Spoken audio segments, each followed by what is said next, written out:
Ward क्रमांक 226 मधल्या अपक्ष उमेदवार तेजल पवार यांनी आरोप जे आहेत ते केलेले आहेत तुमच्यावरती, तुम्ही दबाव टाकला, पैशाची ऑफर तुम्ही दिली, असे वेगवेगळे आरोप त्यांनी केले आहेत. त्यांच्यासोबत खासदार अरविंद सावंत सुद्धा होते. हे आरोप हास्यास्पद आहेत आणि त्याची कारणं स्पष्ट आहेत. सर्वप्रथम या महिलेला, ज्यांचं नाव तुम्ही आत्ताच सांगितलं, पवार, यांना आजपर्यंत मी आयुष्यात एकदाही बघितलंही नाहीये.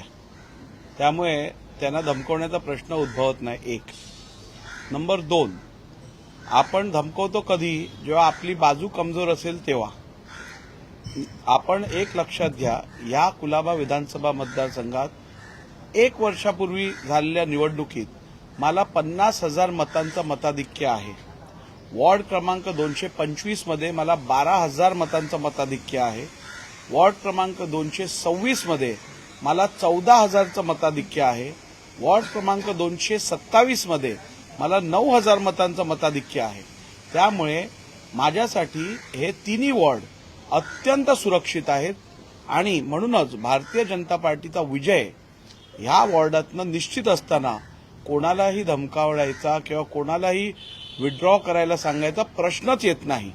नंबर 3, जर का आपण बघितलं तर विड्रॉलची तारीख कधी होती? विड्रॉलची तारीख मला वाटतं 2 तारीख होती. आजची तारीख काय आहे? 7 तारीख. मग 5 दिवस काय प्लॅनिंगमध्ये गेले का? 5 दिवस तुम्ही प्लॅनिंगमध्ये घालवले का? वेगवेगळ्या राजकीय पक्षांना पकडून त्यांच्याबरोबर स्कीमिंग करून मग ह्या संदर्भातला खुलासा करावा. मला एक समजत नाही, विरोधी पक्षातले खासदार हे त्या महिलेच्या बाजूला बसून स्टेटमेंट करतात, यातून राजकीय प्रकरण आहे, हे संपूर्णपणे पॉलिटिकली मोटिवेटेड आहे, हे स्पष्ट आहे. आपण एक लक्षात घ्या गोष्ट, की या मतदारसंघात शिवसेना असो किंवा काँग्रेस असो किंवा इतर कोणी पक्ष असो, यांना आपला पराजय स्पष्ट दिसत आहे आणि त्यामुळे एक फेक नॅरेटिव्ह करायचा प्रयत्न करत आहेत. परंतु कुलाब्यातली लोक यांची सेवा मी गेले 15 वर्ष सातत्याने केलेली आहे. मकरंद नार्वेकर नगरसेवकांनी केली आहे, हर्षिता नार्वेकरांनी केली आहे आणि त्यामुळे आम्ही केलेल्या कामावरती आम्हाला पूर्ण विश्वास असल्यामुळे असल्या खोट्या आरोपांना आम्ही काय घाबरत नाही. त्यांनी असंही म्हटलंय की तुला माहित आहे का मी कोण आहे? मुख्यमंत्री उपमुख्यमंत्र्यांना सुद्धा मी जर बोलवलं तर ते लगेच येतात आणि 16 तारखेला किंवा 17 तारखेला तुला कुलाब्यात राहायचं आहे का? या सगळ्या बिनबुडाच्या आरोपांवरती काय बोलण्यात अर्थच नाहीये. मी तुम्हाला सांगितलंय की हे राजकीय दृष्टीने मोटिवेटेड आरोप आहेत. हा व्यक्ती जो हे आरोप करत आहे, मला वाटतं त्याचं नाव दीपक पवार आहे. मी आत्ताच हे आरोप ऐकल्यानंतर थोडीशी माहिती घेतली आणि असं समजून येत आहे की गेल्या वर्षी झालेल्या लोकसभेच्या निवडणुकीत या व्यक्तीवरती स्वतःवरती गुन्हा दाखल आहे की ह्यांनी शिवसेना पक्षाच्या उमेदवार यामिनी जाधव विरुद्ध जो उमेदवार इकडनं उभा राहिलेला अपक्ष, त्याला विड्रॉ करण्यासाठी धमकावलं व पैशाचं आमिष दिलं. या संदर्भातला FIR कफपरेट पोलीस स्टेशनमध्ये नोंदवलेला आहे. याची माहिती मला आत्ताच मिळालेली आहे. त्यामुळे अशी लोक जे स्वतः हिस्ट्री शीटर्स आहेत, ज्यांचा हा प्रोफेशनल धंदा आहे उमेदवाऱ्या भरून पैसे उकळण्याचा, त्यांच्यासाठी हे सगळं कारस्थान दुर्दैवाने राजकीय पक्ष पण त्याच्यात मदत करून समाजात एक चुकीचा मेसेज पाठवण्याचं काम करत आहेत. हे जर राहुल नार्वेकरांबरोबर घडू शकतं तर उद्या तुमच्याबरोबरही घडू शकतं, ह्याची आपण नोंद घ्यावी. आणि त्यामुळे अशा समाज कंटक जी लोक आहेत, नेगेटिव्ह अॅटिट्यूडची लोक आहेत समाजात, त्यांना समर्थन देणं हे अत्यंत समाजासाठी घातक आहे. आणि म्हणूनच मी अपील करतो की जनता 16 तारखेला अशा वृत्तीला संपून टाकेल. ज्या पद्धतीने तुमच्या विरोधात हे सगळे मुद्दे जे आहेत गेल्या काही दिवसापासून काढले जात आहेत, काही जुना राग तुमच्या विरोधात काढला जातोय? नाही, हे तर निश्चित आहे. बघा, या तिन्ही वॉर्डांमध्ये शिवसेनेने तर आपण बघितलं असेल, मला एक समजत नाही, जर का ह्यांना वाटत असतील ह्या उमेदवार एवढ्या चांगल्या आहेत आणि या एवढ्या सक्षम आहेत आणि ह्यांना एवढी मदत करायला पाहिजे, तर ह्यांना पहिली तुम्ही उमेदवारी का नाही दिलीत? स्वतःचाच उमेदवार करायला पाहिजे होतं ना.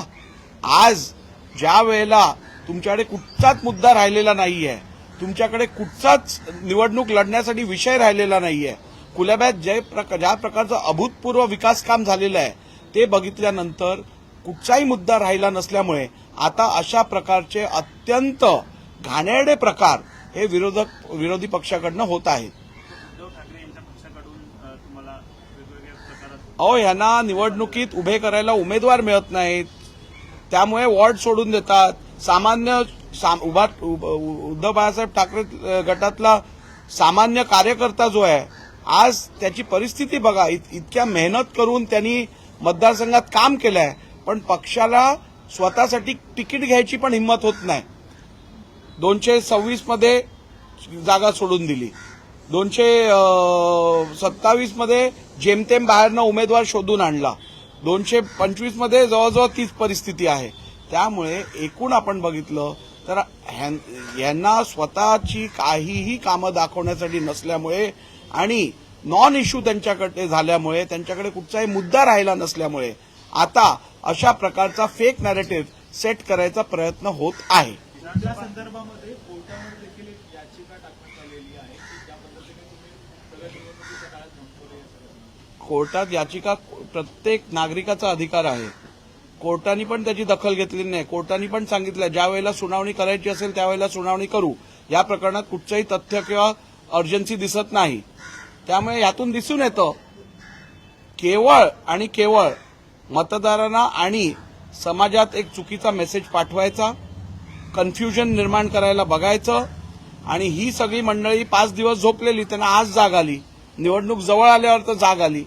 त्यामुळे दिसून येतं या सगळ्या लोकांनी जे आज आरोप करत आहेत त्यांनी 5-5 कोटी रुपयाची स्वतः विड्रॉ करण्यासाठी 5 कोटी रुपये मागण्याची पण कामं केलेली आहेत. परंतु मला आता निवडणूक लढवायची आहे जनतेसाठी, जनतेला चांगले उमेदवार निवडून देण्यासाठी सहकार्य करायचं आहे. त्यामुळे या बाबतीवरती अधिक बोलण्यात मला काही रस नाही. तुम्हाला असं काही फोन आले होते का? कारण 5 कोटी देताय का किंवा किती? या सगळ्या संदर्भातला खुलासा लेखी आपण निवडणूक आयोगाकडे जो करायचा आहे तो करणार आणि तक्रारी पण ज्या करायच्या आहेत त्या करणार. विधानसभा अध्यक्षांचं कार्यक्षेत्र जे आहे ते फक्त विधानसभेपुरतं आहे. बाहेर ते असा अधिकाराचा वापर करू शकत नाही असा विरोधकांकडून गेली 2-3 दिवस आरोप होते. त्यामध्ये काय तथ्य आहे? सर्वप्रथम मी विधानसभा अध्यक्ष तर आहे, परंतु कायद्याचा पण विद्यार्थी आणि प्रॅक्टिसिंग ॲडव्होकेटही राहिलेलो आहे. त्यामुळे कायदा काय आहे याची मला भरपूर जाणीव आहे. विधानसभेचा अध्यक्ष म्हणून राज्याच्या जनतेला न्याय द्यायचं काम मी सभागृहात आणि सभागृहाच्या बाहेर सातत्याने करत आलो आहे. माझ्या कार्यकाळात अभूतपूर्व असं कामकाज या विधानसभेत झालेलं आहे. आणि जर का एखादं समाजात योग्य परिस्थिती नसेल किंवा चुकीचं काम घडत असेल तर त्या संदर्भातली तक्रार किंवा नोंद योग्य त्या एजन्सीकडे देणं हे माझं कर्तव्य आहे. आणि त्यामुळे माझ्याकडनं कुठच्याही प्रकारचा दबाव किंवा हस्तक्षेप निवडणूक प्रक्रियेत झालेला नाहीये. आणि हे संपूर्ण अहवाल जो आहे तो पण निवडणूक आयोगाकडे गेलेला आहे आणि त्यात खऱ्या परिस्थितीचा उल्लेख झालेला आहे. दुसरा एक राजकीय आज एक नवीन प्रकार खरं तर नव्या युतीचा एक नवीन प्रकार समोर आला. अकोला आणि अंबरनाथमध्ये नाही, मला या संदर्भातली माहिती नाही पण आणि त्याच्यावरती मी काय बोलू इच्छित नाही. राजकीय विषयात पक्षाचे प्रवक्ते बोलतील.